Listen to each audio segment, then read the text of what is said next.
Assalamualaikum warahmatullahi wabarakatuh. Selamat pagi Ibu, Bapak. Pagi hari ini kelompok kami akan mempresentasikan bisnis plan kami yang berjudul Rehome atau Renewable Energy Home. Sebelum itu kami akan memperkenalkan diri kami terlebih dahulu masing-masing. Saya Muhammad Fadil Yuda Pratama. Saya Luciana Dewi Sapitri. Saya Firja Aulia Edi Diazari. Saya Surya Fikri Uryai. Oke, Langsung aja masuk ke pembahasan pertama, yaitu latar belakang. Oke. Menurut Dewan Energi Nasional, Indonesia per tahun 2023 masih banyak menggunakan energi batubara atau fosil. Jumlahnya sebesar 40,46%. Nah, akibat penggunaan batubara atau fosil ini menyebabkan pencemaran lingkungan seperti pemanasan global dan juga perubahan iklim. Nah, kami melihat bahwa untuk mengurangi masalah tersebut, kami dapat menggunakan energi baru terbarukan untuk menjadi solusi agar tidak terjadi pencemaran lingkungan. Nah, dari energi baru terbarukan itu, kami membuat bisnis yang dapat menciptakan hunian dengan memanfaatkan energi baru terbarukan yang bernama Rehome. Nah, lanjut. Oke, apa sih itu Rehome? Nah, Rehome itu merupakan perusahaan yang bergerak di energi baru terbarukan. Nah, di sini kami akan membangun rumah mandiri energi dan dengan memanfaatkan sumber daya tersebut. Sumber daya tersebut adalah sumber daya alam yang berupa energi bersih, yaitu sinar matahari. Nah, kami akan menciptakan hunian yang harmonis dengan lingkungan sekitar dan ikut berkontribusi dalam menjaga kelestarian lingkungan. Nah, kami memiliki visi, yaitu menjadi jawaban dalam penyediaan solusi energi terbarukan untuk rumah tangga di Indonesia demi mewujudkan net zero emission serta menginspirasi masyarakat untuk hidup lebih ramah lingkungan. Nah, misinya yaitu dengan mempopulerkan penggunaan energi terbarukan di sektor rumah tangga. Nah, kami kan akan membuat rumah mandiri energi. Selanjutnya, mengembangkan teknologi pemanfaatan energi terbarukan yang efisien dan terjangkau, lalu memberikan layanan purna jual yang berkualitas dan responsif, kemudian menjalin kemitraan strategis dengan berbagai pihak untuk mempercepat transisi energi. Nah, selanjutnya ada Noble Purpose dalam bisnis kami yang berada pada bidang lingkungan, sosial, dan ekonomi. Dalam bidang lingkungan sendiri, kami berupaya untuk melestarikan bumi, di mana kita tuh mendorong masyarakat untuk mengurangi ketergantungan terhadap energi fosil yang dapat merusak lingkungan dan dapat menyebabkan perubahan iklim dengan cara mengurangi emisi gas rumah kaca melalui pemanfaatan energi bersih atau energi baru terbarukan. Nah, dalam bidang sosial selanjutnya, kami dapat memperkuat kemandirian energi masyarakat. Jadi, kita mendorong masyarakat untuk menghasilkan energi sendiri dan tidak bergantung pada kepada PLN gitu, dan meningkatkan ketahanan terhadap krisis energi yang akan kita alami. Selanjutnya adalah dari bidang ekonomi. Nah, dari bidang ekonomi sendiri kami berupaya untuk mendorong pertumbuhan ekonomi dengan membuka peluang bisnis baru, di mana peluang bisnis di ranah energi baru terbarukan dan menciptakan lapangan kerja serta meningkatkan kemandirian energi nasional, di mana kita tuh berupaya untuk mengurangi ketergantungan negara untuk impor energi fosil. Oke, boleh dilanjut? Baik, untuk dari sisi tools, pertama kita di sini punya opportunities bagi perusahaan kami, yaitu memanfaatkan transisi energi terbarukan yang awalnya dari energi fosil atau konvensional ke energi terbarukan. Lalu opportunities di bidang kami juga, kami menciptakan inovasi untuk menciptakan energi yang lebih bersih secara ramah terhadap lingkungan. Lalu selain itu, dukungan pemerintah juga untuk menggunakan energi terbarukan ini lagi gencar-gencarnya disuarakan, jadi kita memanfaatkan momen ini. Lalu di sisi weakness, energi yang dihasilkan sangat tergantung dengan cuaca, apalagi misalnya kalau cuacanya hujan, maka paparan radiasi mataharinya tidak bisa maksimal, atau apalagi ketika berada di musim penghujan. Lalu kita juga perlu trial dulu untuk menentukan tempat yang pas. Jadi tempatnya itu kita tidak bisa menaruh panel surya sembarangan. Misalnya kita itu harus mencari spot-spot yang memiliki radiasi atau intensitas cahaya matahari yang sangat tinggi. Contohnya mungkin seperti di daerah pesisir pantai seperti itu. Lalu untuk strategi, kita memanfaatkan ajakan pemerintah untuk menggunakan energi terbarukan untuk menarik konsumen. Lalu kita juga punya trustnya itu seperti yang kita sampaikan tadi, kita itu sangat bergantung dengan musim, atau apalagi musim penghujan. Kalau musim penghujan, intensitas matahari yang dihasilkan sangat kecil atau bahkan tidak ada. Lalu trend kita juga, cost awal instalasi ini sangat tinggi sekali karena kita butuh membeli segala komponen-komponennya yang memiliki kualitas yang bagus. Lalu untuk strategi, kita perlu membuat banyak inovasi yang berbeda dari produk di kelasnya agar mempunyai reputasi dan disukai oleh konsumen. Karena kalau kita menciptakan produk yang sudah banyak di pasaran dan sudah mainstream di pasaran, produk kita kurang dilirik, apalagi kalau produk kita tidak mempunyai kelebihan sama sekali. Lalu di sisi strength, sumber dayanya selalu ada dan bisa diperbaharui, karena matahari selalu ada dan bisa diperbaharui. Energinya tidak akan pernah habis seperti energi fosil atau konvensional seperti batu bara, minyak, gas, dan semacamnya. Lalu untuk solar panel ini juga, karena kita memanfaatkan cahaya matahari, maka sangat ramah terhadap lingkungan. Kita tidak menambang energinya, contoh seperti menambang batu bara atau mengambil gas dari bumi dan sebagainya. Lalu untuk SO strategi, kita perlu membuat prototipe dulu rumah di suatu tempat yang cocok untuk memaksimalkan potensinya. Jadi kita itu harus membuat prototipe rumah dulu di suatu tempat. Misalnya kita kasih perbandingan antara bikin di Bandung dan dengan di tempat yang memiliki intensitas radiasi matahari paling tinggi. Contohnya kita ambil yang terdekat, Jakarta, kita bandingkan dulu efektif di mana tempatnya, intensitas radiasi mataharinya. Terus kita juga perlu melihat saat pemasangan solar panel, elevasi solar panelnya seperti apa. Lalu kita juga perlu meningkatkan kualitas material, karena kualitas material itu sangat penting. Apalagi ini kan rumah mandiri energi maksudnya. Jadi si kualitas material ini harus sebisa mungkin berumur panjang agar maintenance-nya tidak perlu sesering mungkin.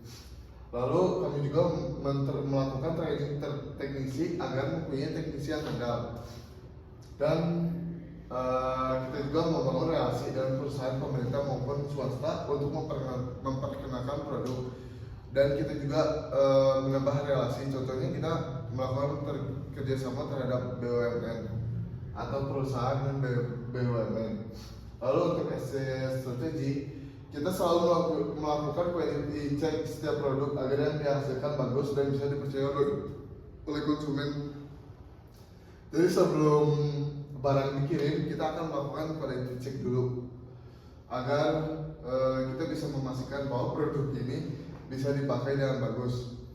Lalu sesudah itu kita juga menjalin komunikasi yang baik dengan pihak pemerintah maupun non pemerintah. Bisa lanjut. Lalu untuk bidang kami di partnership-nya kita bisa jadi pemasok komponen, bisa dengan perusahaan energi, universitas, dan pemerintah. Untuk key activities-nya di bidang kita melakukan desain dan pengembangan sistem, lalu kita melakukan instalasi juga pemeliharaan, dan melakukan riset serta pengembangan. Lalu untuk key resource kita harus punya tenaga ahli yaitu teknisi atau engineer.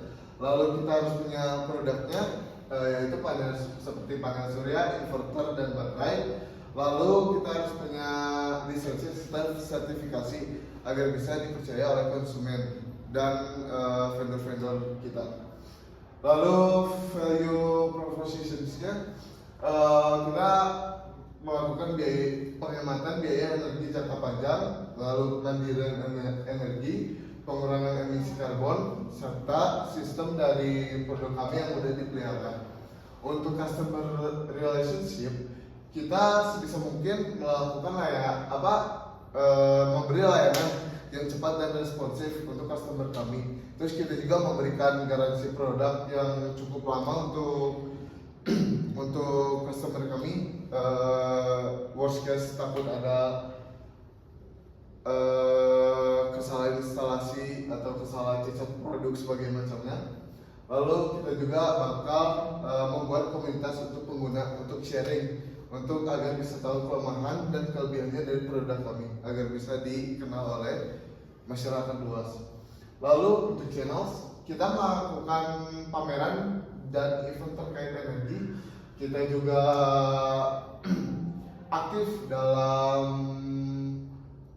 mempromosikannya di website serta media sosial yang aktif. Lalu kita melakukan kemitraan dengan pengembangan properti. Lalu kita juga melakukan program edukasi di komunitas. Untuk customer segment, ini untuk rumah tangga yang peduli lingkungan, lalu perumahan yang butuh skala besar, lalu pemerintahan atau perusahaan yang mendukung energi terbarukan. Lalu untuk cost structure di sini kita tuh ada biaya pemasangan, terus ada biaya riset dan pengembangan, serta biaya tenaga kerja. Lalu untuk revenue stream, kita melakukan penjualan sistem tenaga surya, lalu melakukan pemasangan serta instalasinya, dan kita pun melakukan pemeliharaan dan perawatan oleh teknisi-teknisi yang handal dari kita.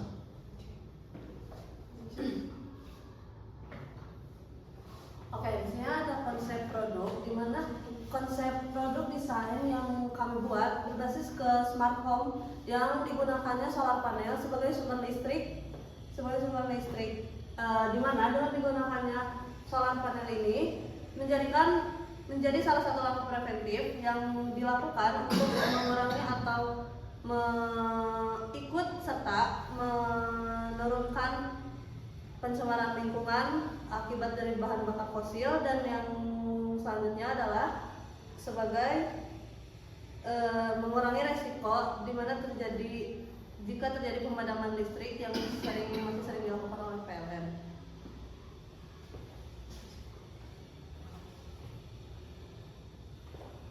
Baik, untuk produknya, untuk membuat sebuah produk kita membutuhkan komponen-komponen seperti solar panel, baterai, inverter, MCB dan yang lainnya.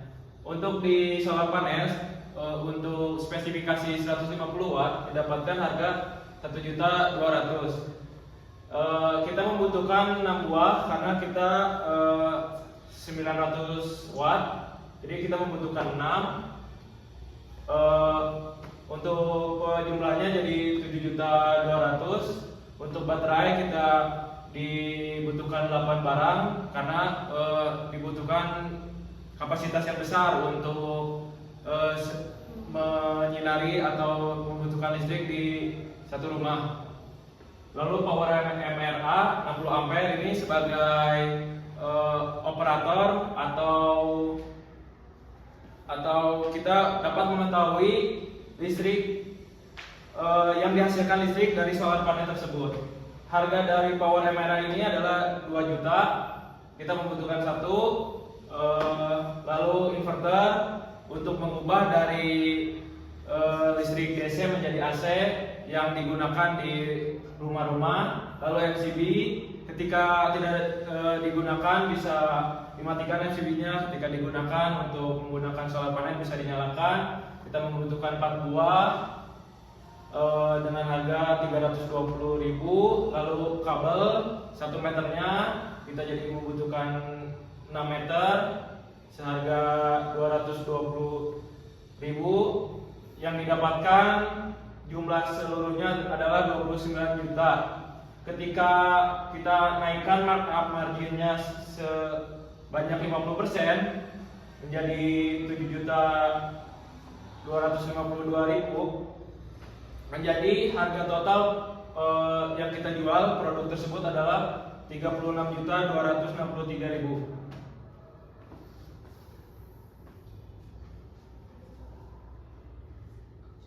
Lalu untuk struktur biaya tetap per tahun, produksi yang dibutuhkan untuk solar panel di setiap rumahnya, kita juga membutuhkan teknisi yang handal dan membutuhkan upah untuk gaji para teknisi. Kita dihargai 5 juta untuk satu teknisinya.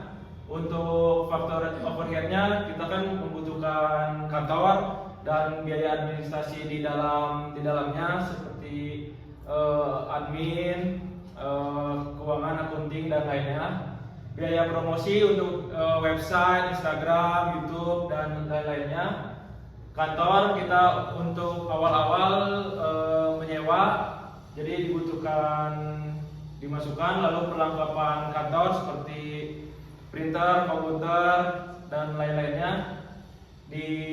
Kita mematok harga 8 juta untuk factory overheadnya. Jadi didapatkan untuk biaya tetap per tahunnya itu 42 juta. Untuk struktur biaya variabel per tahunnya, didapatkan solar panel satu produk adalah 36 juta. Ketika kita menjual 10 produk, didapatkan 362 juta, dan setiap 1 tahun, ketika setiap 3 bulan bertambah satu produk, jadi dari awalnya 10, 11, 12 hingga 13, didapatkan hasil yaitu 421 juta. Ketika menjadi 2 tahun, peningkatan dan daya tarik konsumen semakin tinggi, didapatkan hasil selama 2 tahun adalah 116 juta. Dan untuk produksi setiap tahunnya, untuk produksi panel satunya itu 29 juta. Ketika kita memproduksi 10, didapatkan 290 juta. Ketika 1 tahunnya, didapatkan 357 juta. Dan setelah 2 tahun kenaikannya, biaya produksi dibutuhkan 498 juta. Jadi untuk pendapatan setiap tahunnya, profit per bulan dari bulan pertama hingga akhir tahun didapatkan untuk 1 tahunnya adalah 94 juta. Untuk tahun kedua didapatkan 123 juta.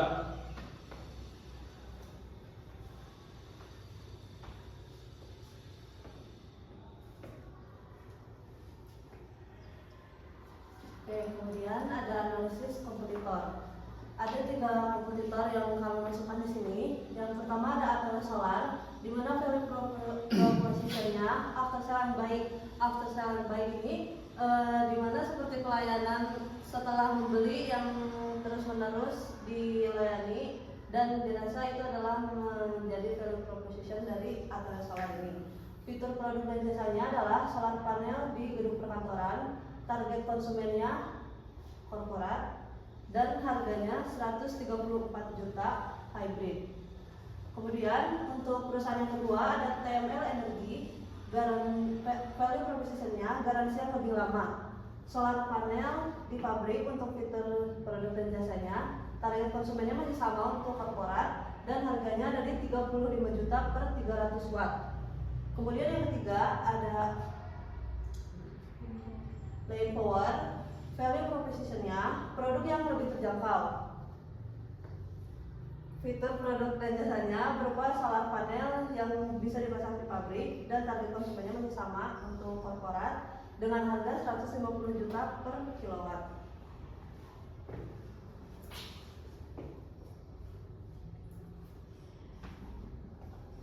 Jadi untuk tim kita ada direktur utamanya adalah Firja Aulia, untuk direktur perancangannya ada saya Surya Fikri, untuk direktur teknisi dan operasi ada Fajar, dan direktur keuangan dan manajemen dipegang sama Lucy.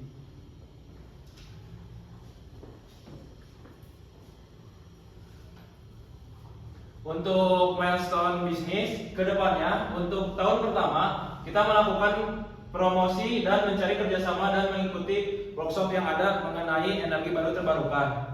Dan untuk target pada tahun pertama yaitu membangun rumah mandiri energi.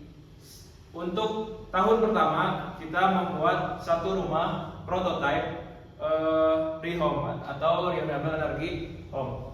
Lalu yang tahun kedua kita mengevaluasi dari tahun yang sebelumnya, apa yang kurang, apa yang kita perlu perbaiki, kita yang perlu tingkatkan, dan kita dapat juga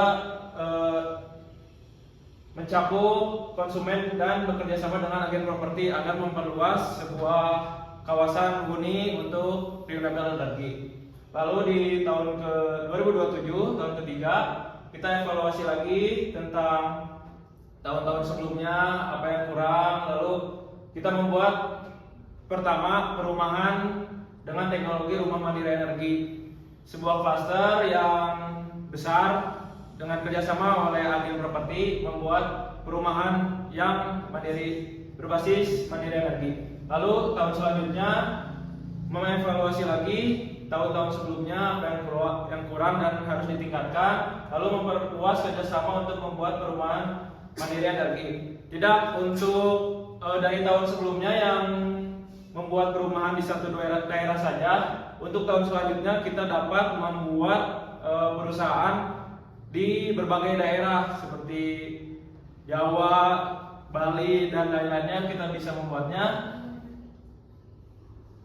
Lalu yang tahun terakhir mengevaluasi lagi untuk yang lebih baik, lalu membuat perancangan renewable energy sendiri dengan merancang perancangan dari kita dan desain dari kita.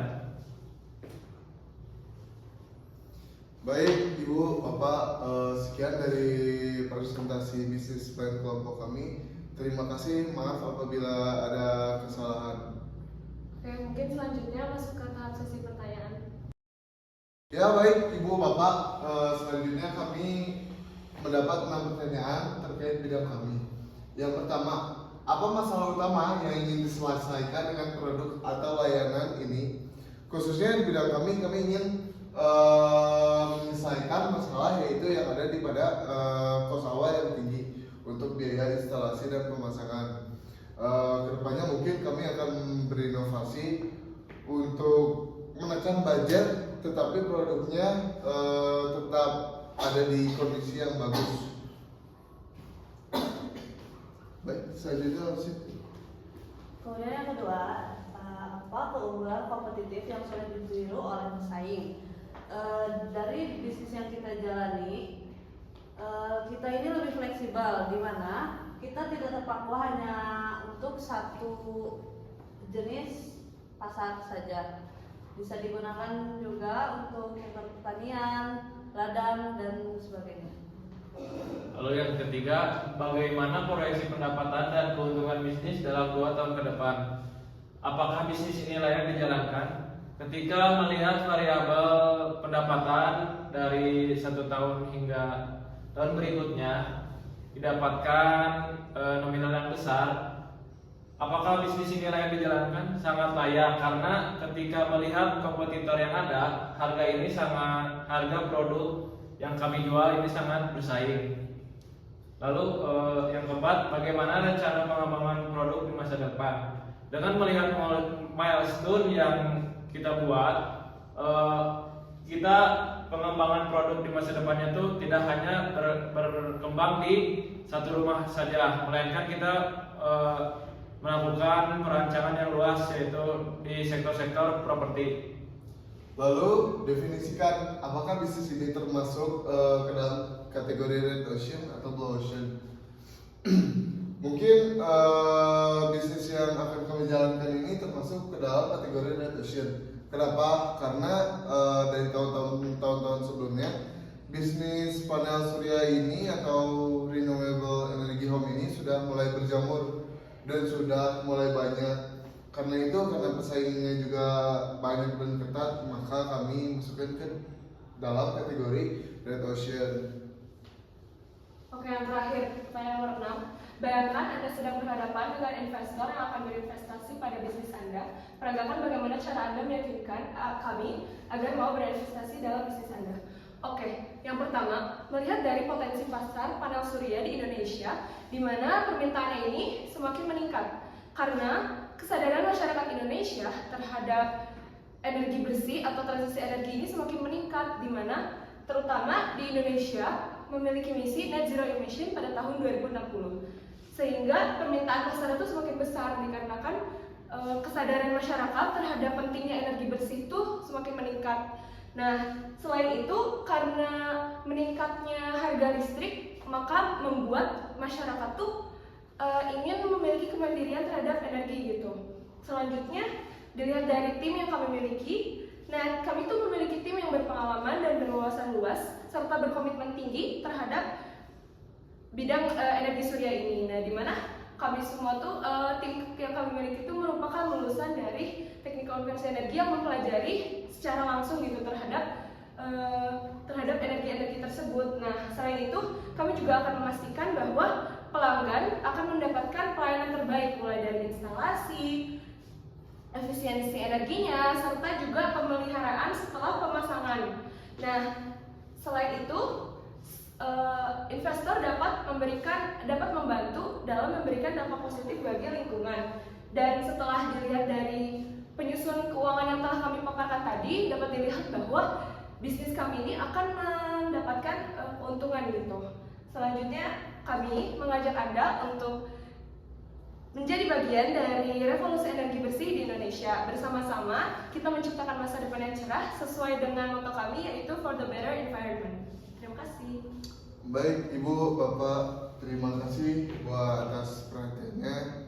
Maaf apabila ada kesalahan pengucapan, pelafalan.